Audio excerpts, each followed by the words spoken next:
बिस्मिल्लाहिर्रहमानिर्रहीम अस्सलाम वालेकुम। जैसा कि हम सबको मालूम है, हुकूमत पाकिस्तान ने पीएमडीसी को ख़त्म करके पीएमसी का बिल मंजूर कर लिया है। तकरीबन आज से एक हफ़्ता पहले हुकूमत पाकिस्तान ने यह बिल सेनेट में पेश किया था और ओपोजिशन की गैर मौजूदगी में इस बिल को अप्रूव भी कर लिया गया था। अब तकरीबन 2 दिन पहले सदर पाकिस्तान ने उस बिल पर साइन करके इस बिल को हतमी कानून की शक्ल दे दी है, जो कि जल्द ही मुल्क में लागू हो जाएगा। तो इस वीडियो के अंदर मैं आपको पीएमसी से मुताल्लिक कुछ नुकसानात जो हमें दरपेश हैं वो बताऊंगा। तो गाइस, इस वीडियो को देखने से पहले आपसे गुजारिश है कि इस वीडियो को लाइक करें, हमारे चैनल को सब्सक्राइब करें और बेल आइकन पर ज़रूर क्लिक करें। इससे पहले मैंने एक वीडियो बनाई थी पीएमसी से रिलेटेड। तो गाइस, वो बहैसियत स्टूडेंट मैंने एक इमोशंस का इजहार किया था अपने, जिसके अंदर मैंने थोड़ी सी सख्त बातें भी की थी। तो जिन जिन लोगों ने वो वीडियो देखी है, अगर उनमें से किसी की दिल आज़ारी हुई हो तो मैं उनसे माजरत ख्वाह हूँ। तो इस वीडियो के अंदर मैं आपके साथ कुछ पीएमसी से मुताल्लिक मेजर डिसएडवांटेजेस शेयर करूँगा। वीडियो के आखिर में मैं आपको इसका एडवांटेज भी बताऊँगा, लेकिन पहले हम इसके मेजर डिसएडवांटेजेस की बात करते हैं। सबसे पहला जो मेजर डिसएडवांटेज है पीएमसी का, हम सबको मालूम है पाकिस्तान के अंदर एक बड़ी तादाद में हर साल डॉक्टर्स बनते हैं। अब डॉक्टर्स बनने के बाद कुछ ऐसे स्टूडेंट्स हैं वो बाहर जाकर प्रैक्टिस करते हैं। अब जितने भी स्टूडेंट अब तक बाहर फॉरेन कंट्रीज़ में जा चुके हैं, उन सब के पास जितना भी जो भी लाइसेंस है वो पीएमडीसी का अप्रूव्ड या मंजूर शुदा है। अब जब पाकिस्तान ने पीएमडीसी को ख़त्म कर दिया है तो उसका जो मंजूर शुदा लाइसेंस था वो भी ऑटोमेटिकली ख़त्म हो जाएगा। तो बाहर के फॉरेन कंट्रीज़ में गए हुए डॉक्टर्स, पाकिस्तानी डॉक्टर्स, उनका मुस्तकबिल भी ख़तरे में है। जबकि इंटरनेशनल लेवल के ऊपर भी पाकिस्तान का जो इदारा था रिकमेंडेड, वो पीएमडीसी का इदारा था। अब पीएमसी को दोबारा वो अपना इमेज बनाने में बहुत वक्त लगेगा।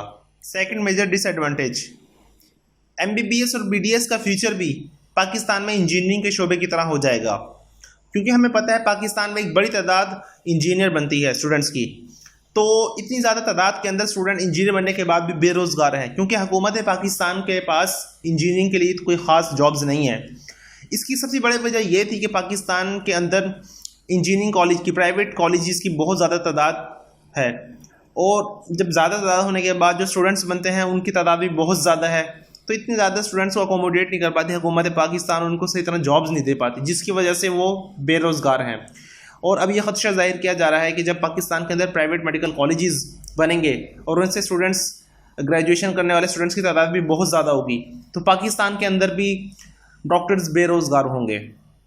तीसरा मेजर डिसएडवांटेज, अब ये पाकिस्तान में खदशा जाहिर किया जा रहा है पीएमसी के कानून के बाद पाकिस्तान के अंदर एमबीबीएस का दौरानिया तकरीबन 7 से 8 साल का हो जाएगा एवरेज। अब नॉर्मली होता क्या है कि 5 साल का एमबीबीएस, उसके बाद 1 साल की हाउस जॉब, तकरीबन 6 साल में एक स्टूडेंट मुकम्मल डॉक्टर बनता है। लेकिन पीएमसी के कानून के बाद पहले वो 5 साल का एमबीबीएस करेगा, उसके बाद 6 महीने के वेट करेगा, उसके बाद एग्जिट एग्जाम होगा उसका हाउस जॉब के लिए, ठीक है। उसके बाद 1 साल की हाउस जॉब करने के बाद उसे फिर 6 महीने वेट करने के बाद एनएलडी का एग्जाम देना पड़ेगा। इस तरह तकरीबन 7 से 8 साल का एक एवरेज दौरानिया हो जाएगा, जिसके अंदर एक स्टूडेंट अपना मेडिकल ग्रेजुएशन कंप्लीट कर पाएगा। चौथा major disadvantage, private medical college से ये शर्त ख़त्म कर दी गई है कि अब वो जो जितने भी प्रोफेसर्स रखेंगे स्टूडेंट्स को पढ़ाने के लिए कि उनका एमबीबीएस होना लाजमी है। पीएमडीसी ने तो ये शर्त लगा रखी थी उनके ऊपर कि आपने जितने भी प्रोफेसर्स रखने हैं अपने मेडिकल कॉलेजेस में स्टूडेंट्स को पढ़ाने के लिए, उनका एमबीबीएस होना लाजमी है, एमबीबीएस या एफसीपीएस। लेकिन पीएमसी के अंदर ये शिक ख़त्म कर दी गई है।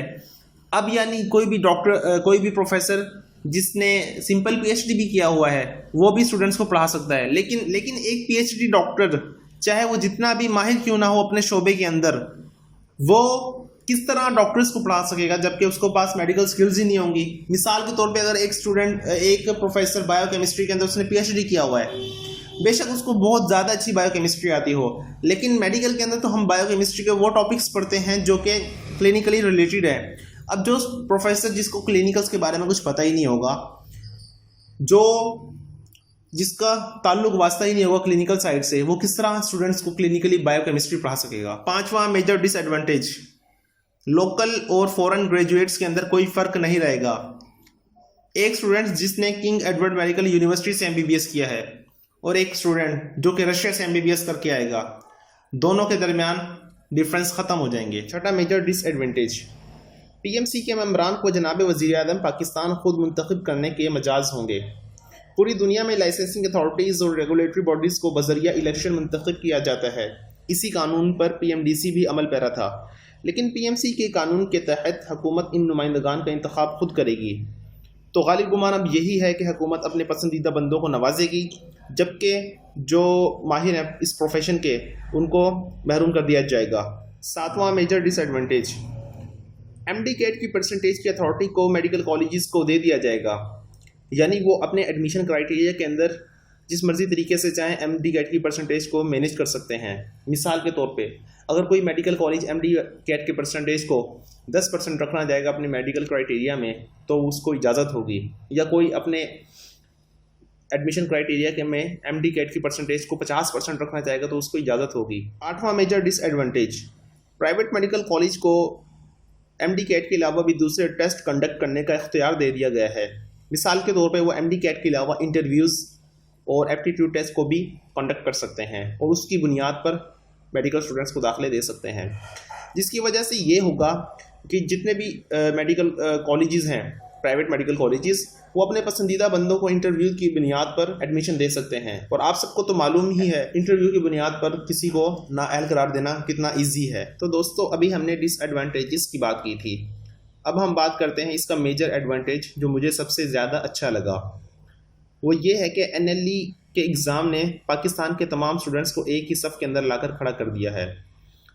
पहले तो ये था कि हर सूबे की अपनी मखसूस सीटें थी, मखसूस नंबर की सीटें थी और उन पर स्टूडेंट्स अप्लाई करते थे, उसी सूबे के अप्लाई करके वहीं लग सकते थे।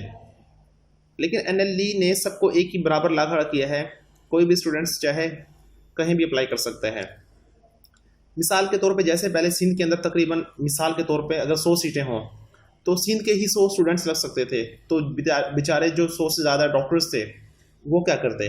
लेकिन एनएलई के तहत अब अगर सिंध में 100 सीटें हैं और पंजाब में 200 सीटें हैं डॉक्टर्स के लिए, तो एनएलई जितने स्टूडेंट्स सिंध से पास करेंगे और पंजाब के जितने स्टूडेंट्स रह जाएंगे तो एक्स्ट्रा स्टूडेंट्स को वो पंजाब के अंदर भी प्रैक्टिस कर सकते हैं। तो ये सबसे ज़्यादा बड़ा इसका एडवांटेज था जो मुझे सबसे ज़्यादा पसंद आया। तो गाइज ये थे इसके मेजर एडवांटेजेस और डिसएडवांटेजेस। आपको इसमें कौन सा सेक्शन सबसे ज़्यादा बुरा लगा या अच्छा लगा, आप इसको कमेंट सेक्शन में हमें ज़रूर बताएं।